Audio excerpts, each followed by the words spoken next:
ये एक atheist channel है जो इस्लाम की सच्चाई मुस्लिम लोगों तक पहुंचाकर उन्हें ह्यूमैनिस्ट और रैशनलिस्ट बनाने की कोशिश करता है। हमारा मकसद मुस्लिम लोगों के प्रति किसी तरह की नफरत फैलाना या उन्हें नीचे दिखाना नहीं है।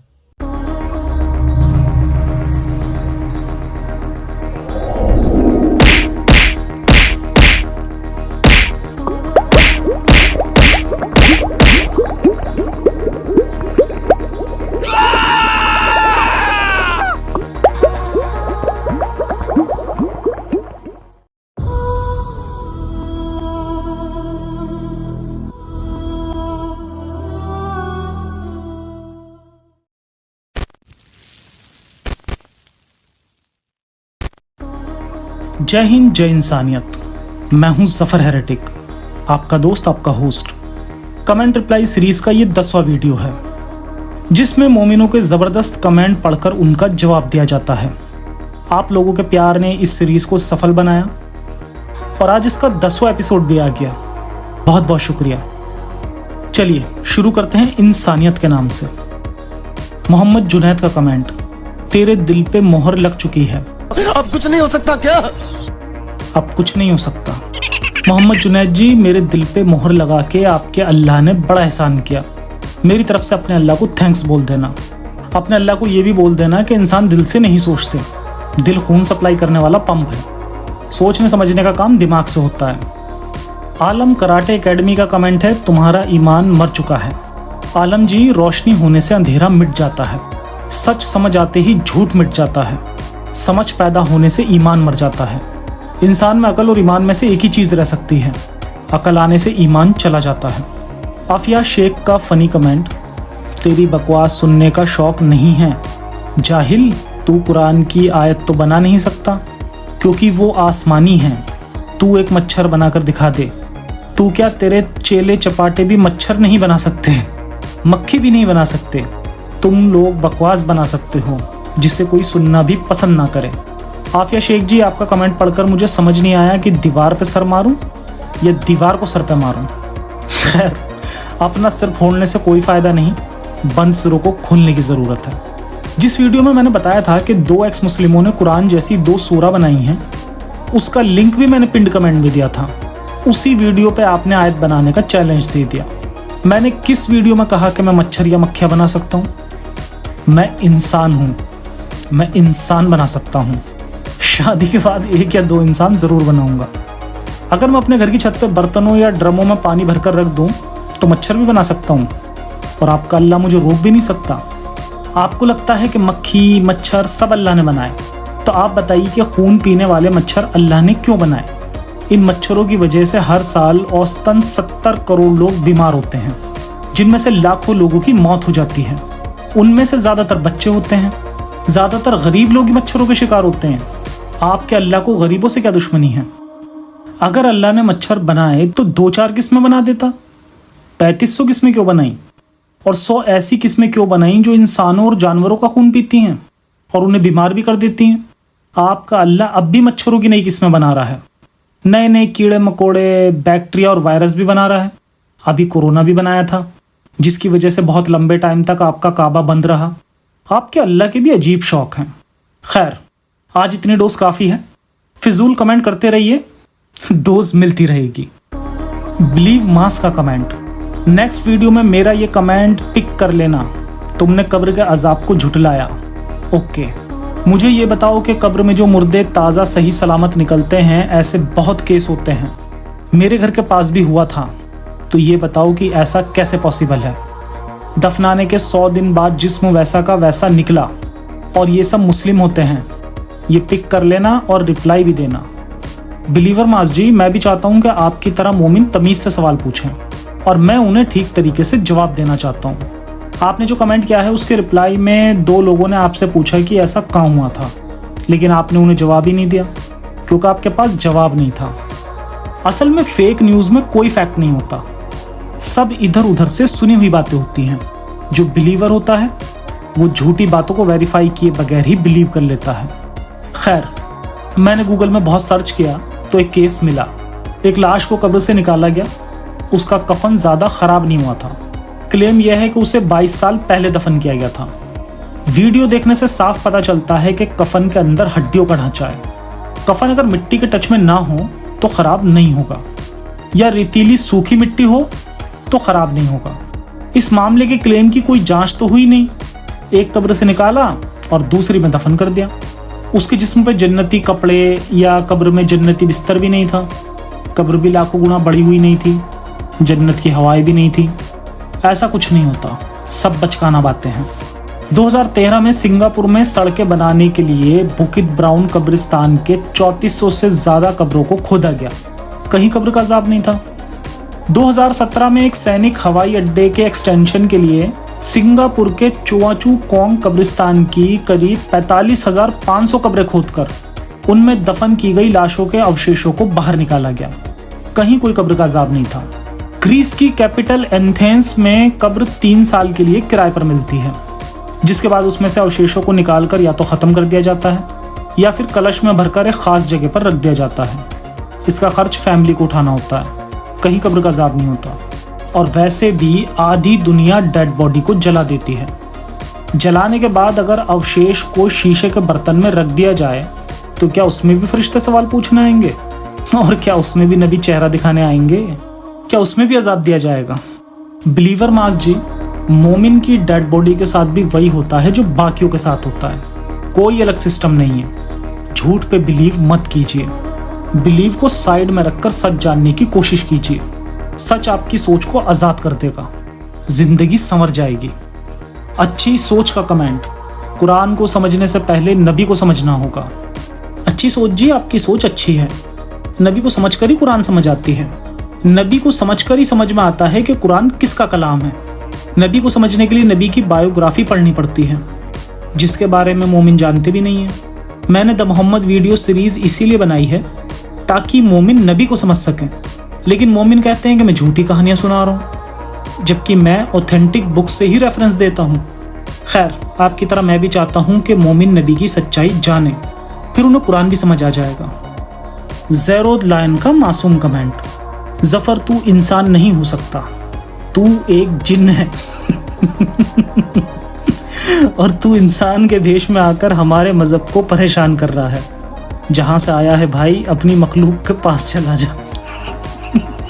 ज़ेरोद भाई, मैं इंसान ही हूं। मैं जो कुछ कह रहा हूं गिब्राइल जी के कहने पे कर रहा हूं। गिब्राइल जी अल्फा के मैसेंजर हैं। अल्फा 10वें आसमान पे रहता है।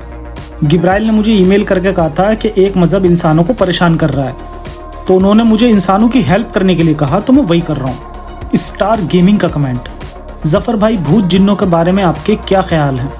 अगर आप कहते हो कि नहीं है तो आपकी साइंस भी तो मानती है जिन्नों को।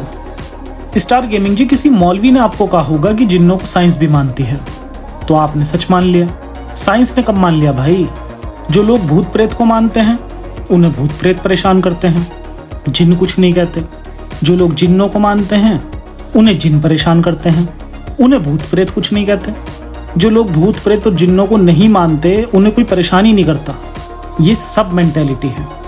अल हराम का फनी कमेंट, भाई तेरा इतना वीडियो देख चुका हूँ लेकिन मुझे कन्विंस नहीं कर पाया। मिलना चाहता हूँ आपसे रियल लाइफ में, मुझे जानना है कंप्लीटली और बात करना है इस बारे में। हराम जी, मैंने एक एक को कन्विंस करने का कॉन्ट्रैक्ट नहीं लिया। अगर आपको मेरी वीडियो समझ नहीं आए तो ये आपकी प्रॉब्लम है, ये मेरी प्रॉब्लम नहीं है। मेरे वीडियो को हजारों मोमिन देखते हैं, कुछ को मेरी बातें समझ आ जाए वही काफ़ी है। आपकी तरह हजारों मोमिन मुझसे मिलना चाहते हैं, ऐसे ख्वाब मत देखिए। ईमान को साइड में रखकर ही लॉजिक और फैक्ट समझ आते हैं। आप अपने दिमाग को कष्ट मत दीजिए, उसे डिब्बे में रहने दीजिए, पैकिंग मत खोलिए, नहीं तो ईमान चला जाएगा।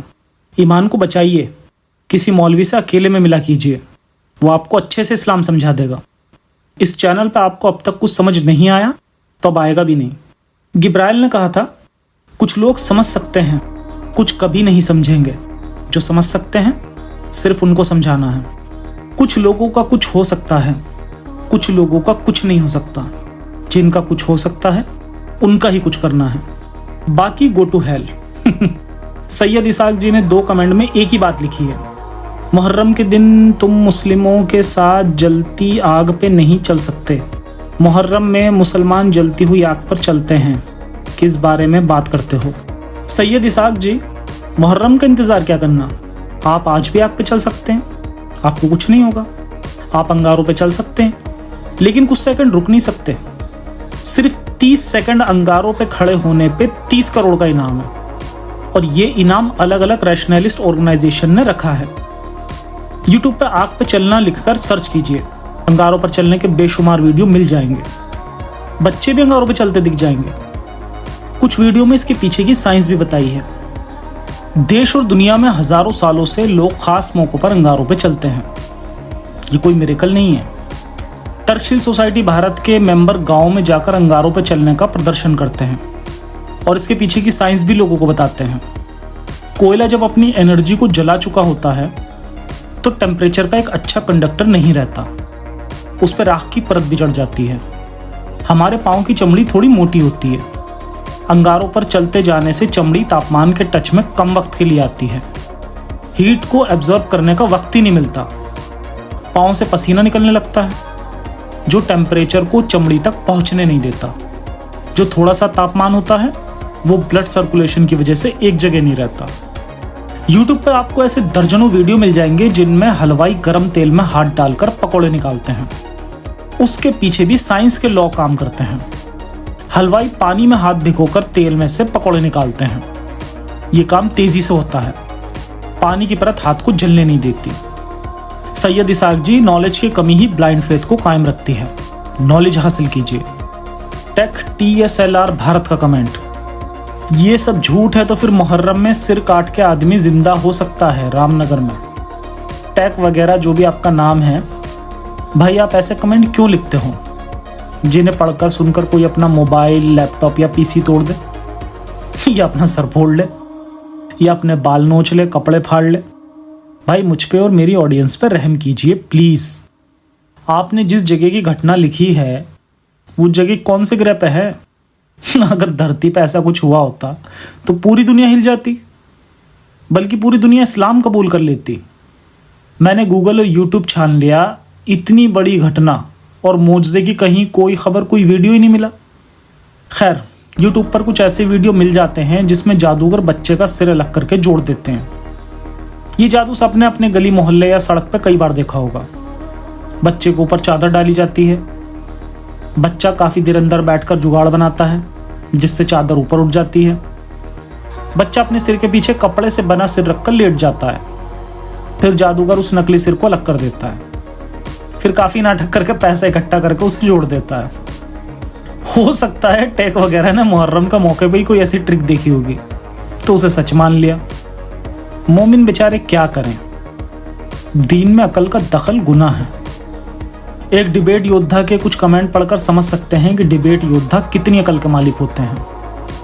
मोहम्मद सरफराज अपनी फैमिली लैंग्वेज मतलब कि गाली के साथ लिखते हैं, अबे आजा तू मुझसे डिबेट कर ले, व्हाट्सएप यूनिवर्सिटी स्टूडेंट तो तू है बे, दुनिया को तू घुमा रहा है। जिस सूरज की बात तू करता है उसे किसने बनाया? कौन है जो दिन और रात बनाया? कौन है जो दिन के कुछ हिस्सों को रात में समेटता है और रात के कुछ हिस्सों को दिन में समेटता है? कौन है जो सपनों में आया? सॉरी, अबे काफिर तू मुझसे डिबेट कर ले। काफिर तू मुझे कोई इंसान ऐसा बता दे जो मरे ना। है दम तुझ में और तेरी साइंस में, तू मुझसे डिबेट कर बे। ओ काफिर, मुझे बस इतना बता दे, एक पानी के कतरे से तुझे किसने पैदा किया? 6 महीना माँ के पेट में किसने जिंदा रखा? पेट में तुझे किसने खाना पहुंचाया? तेरे साइंस ने? अबे काफिर तू मुझसे डिबेट कर ले।